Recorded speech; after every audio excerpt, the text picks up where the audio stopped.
शिवसेना पक्ष आणि धनुष्यबाण चिन्हाच्या वादावर सर्वोच्च न्यायालयात आज पुन्हा सुनावणी झाली। सरन्यायाधीश सूर्यकांत, न्यायमूर्ती जयमाला बागची आणि न्यायमूर्ती व्ही मोहन्ना यांच्या खंडपीठासमोर ही सुनावणी झाली। आजच्या सुनावणीत ठाकरे गटाचे ज्येष्ठ वकील कपिल सिब्बल यांनी 2018 मधील शिवसेनेच्या पक्ष घटनेचा मुद्दा जोरदारपणे मांडला। निवडणूक आयोगाच्या निर्णयावर आणि शिवसेनेच्या पक्ष घटनेच्या संदर्भातील आयोगाच्या भूमिकेवर देखील कपिल सिब्बल यांनी जोरदार युक्तिवाद केला। नेमकं कोर्टात काय घडलं बघूया या व्हिडिओच्या माध्यमातून। नमस्कार, मी हरिचंद्र पवार, तुम्ही पाहत आहात सकाळ। लोकप्रतिनिधित्व कायद्यातील कलम 29A चा संदर्भ देत कपिल सिब्बल म्हणाले की पक्षाच्या नावात, मुख्य कार्यालयात आणि पदाधिकाऱ्यांमध्ये किंवा पत्त्यात बदल झाल्यास त्याची माहिती निवडणूक आयोगाला देणं आवश्यक असतं। त्याचबरोबर उद्धव ठाकरे गटाने कायद्यानुसार आवश्यक ती माहिती आयोगाला दिली असल्याचा दावा त्यांनी केला। याचबरोबर 2018 ची शिवसेना पक्ष घटना निवडणूक आयोगाकडे सादर करण्यात आली होती असंही त्यांनी म्हटलं। त्यासोबतच संबंधित कागदपत्रावर 4 एप्रिल 2018 ची निवडणूक आयोगाची मोहर असल्याचं त्यांनी यावेळी न्यायालयाच्या निदर्शनात आणून दिलं। आयोगाने 2018 ची पक्ष घटना आपल्या रेकॉर्डवर नसल्याचं म्हटल्यानंतर कपिल सिब्बल यांनी जोरदार त्यावर आक्षेप घेतला। आयोगाकडे कागदपत्र असतानाही त्यांचा योग्य विचार करण्यात आला नाही असा युक्तिवाद त्यांचा होता। पक्षातील 12 उपनेत्यांची नियुक्ती करण्यात आली होती तर 21 उपनेते निवडून आले होते अशी माहिती देखील सिब्बल यांनी कोर्टाला दिली। निवडून आलेले आणि नियुक्त झालेले पदाधिकारी यांची माहिती आयोगाला देण्यात आली होती। तसेच शिवसेनेची 2018 ची पक्ष घटना लोकशाही पद्धतीची होती असा दावा देखील सिब्बल यांनी कोर्टात केला। पक्षप्रमुखाची निवड, राष्ट्रीय कार्यकारिणी आणि इतर निवडून येणाऱ्या पदाधिकाऱ्यांची रचना त्यांनी न्यायालयासमोर मांडली। त्याचबरोबर पक्षातील काही पदाधिकारी नियुक्त केले जात असले तरीही निवडून आलेल्या संस्थांनी घेतलेल्या निर्णयांची अंमलबजावणी करतात असे सिब्बल यांनी कोर्टाला सांगितलं। निवडणूक आयोगावर गंभीर आरोप करताना सिब्बल म्हणाले की आयोगाने 2018 ची पक्ष घटना दुर्लक्षित करून आधीच ठरवलेल्या निष्कर्षापर्यंत पोहोचण्यासाठी त्यानुसार तर्क मांडला, म्हणजेच निष्कर्ष अधिक ठरवला आणि त्यानुसार तर्काची मांडणी केली। गेल्या 13 वर्षात निवडणूक आयोगाने शिवसेनेची दुसरी पक्ष घटना आहे का याची चौकशी केली नाही असा सवालही सिब्बल यांनी उपस्थित केला। सर्व राजकीय पक्षांची रचना आणि पदाधिकाऱ्यांवर देखरेख करणाऱ्या आयोगाकडून असा दावा करणं योग्य नसल्याचं त्यांनी यावेळी म्हटलं।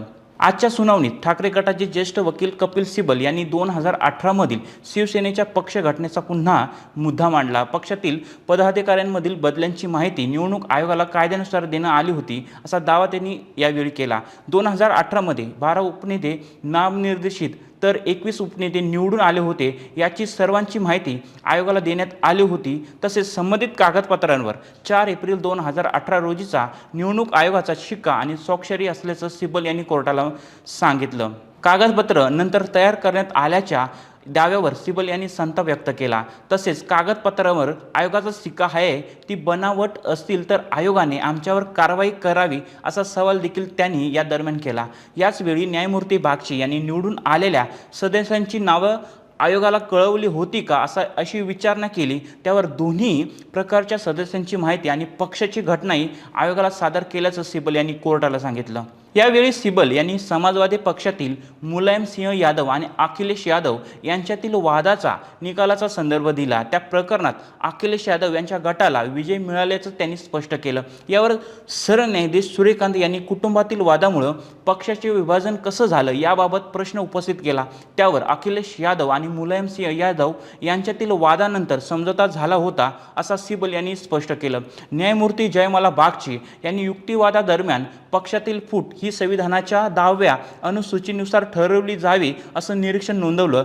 तसंच नंतर घडलेल्या घटनांचा विचार करता येतो का हा महत्त्वाचा प्रश्न असल्याचं न्यायालयाने नमूद केलं। संविधान पीठाने विधिमंडळातील पक्षातील फूट ही मूळ राजकीय पक्ष किंवा प्राथमिक संघटनेपर्यंत पोहोचू शकत नाही असं स्पष्टपणे म्हटलेलं नाही असा मुद्दा न्यायमूर्ती बागची यांनी उपस्थित केला। त्यावर सिब्बल यांनी युक्तिवाद करताना 2013 मध्ये बाळासाहेब ठाकरे यांच्या निधनानंतर उद्धव ठाकरे यांनी पक्षाची धुरा सांभाळल्याचं सांगितलं। तसेच 2022 पर्यंत त्यांच्या नेतृत्व शैलीवर किंवा पक्षातील नियुक्त्या आणि निवडणुकांच्या प्रक्रियेवर कोणताही आक्षेप घेतला गेला नव्हता। मग इतक्या वर्षानंतर म्हणजे 2018 मधील पक्ष घटना लोकशाही विरोधी असल्याचा निष्कर्ष निवडणूक आयोग कसा काढू शकतो असा सवाल देखील यावेळी त्यांनी उपस्थित केला। याच सुनावणी दरम्यान कपिल सिब्बल यांनी सरकार पाडण्याच्या प्रक्रियेवरही महत्त्वाचा युक्तिवाद केला। विधिमंडळ पक्षाचा एक गट फुटतो, स्वतःला स्वतंत्र पक्ष म्हणून घेतो आणि निवडणूक आयोगाकडे जातो। असेच घडत राहिले तर कोणताही सरकार पाडता येईल असा युक्तिवाद कपिल सिब्बल यांनी केला। विधिमंडळ पक्ष एखाद्या सत्ताधारी पक्षाला विकला जातो आणि त्याच व्यक्तीला मुख्यमंत्री बनवलं जातं। या घटनेला आपण जिवंत लोकशाही म्हणू शकतो का, असंही सिब्बल यांनी म्हटलं। मुख्यमंत्री झाल्यानंतर शिंदेकडे लोकांचा ओढा वाढला, त्याआधीच ते आपला पक्ष मोठा असल्याचा दावा करत असल्याचंही कपिल सिब्बल यांनी कोर्टात नमूद केलं। दरम्यान आजची सुनावणी संपली असून उद्या म्हणजे गुरुवारी देखील सिब्बल यांचा युक्तिवाद करणार आहे। त्यामुळे शिवसेना प्रकरणातील आजच्या सुनावणीत आता पुढे काय होतं याकडे सर्वांचं लक्ष लागलं आहे। महाराष्ट्रातील सर्व बातम्यांचे विश्वासार्ह व्यासपीठ सकाळच्या सर्व सोशल मीडिया प्लॅटफॉर्मला लाईक, फॉलो आणि सबस्क्राईब करा। तसंच सर्व नोटिफिकेशनसाठी बेल आयकॉन प्रेस करायला विसरू नका।